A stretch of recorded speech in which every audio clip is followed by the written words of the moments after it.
This is such a great question.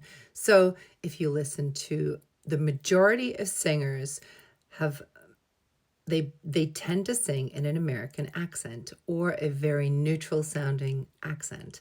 And this is because the Americans were kind of at the forefront of, popular music. You listen to the Beatles. Well, the Beatles were English, of course, but, you've got Elvis and the Beatles, and popular music tended to be in like an English accent. Even the Beatles, they didn't sing with a Scouse accent. They weren't like, help, I need somebody, help, not just anybody.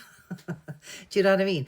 And of course, Elvis, oh my God, Elvis Presley, I loved him. Shows how old I am. I thought I was going to marry Elvis, but that didn't happen because I was very small. Anyway,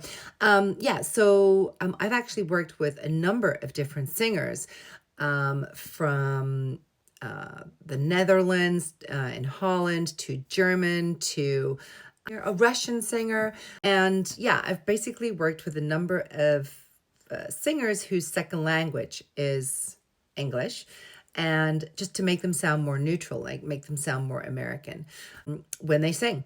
And that is always very interesting because I'm not the best singer, and I would be working with the singer in class having to sing their songs and make them sound American. It was very interesting. But yeah, so like Adele, she doesn't sing like her songs with this accent, you know what I'm saying? So yeah, I think it's just that because of the Americans was like so popular with how they was doing their singing and that's why everybody sings that with a neutral tone, because yeah, Capaldi, like, he's a really super Scottish guy.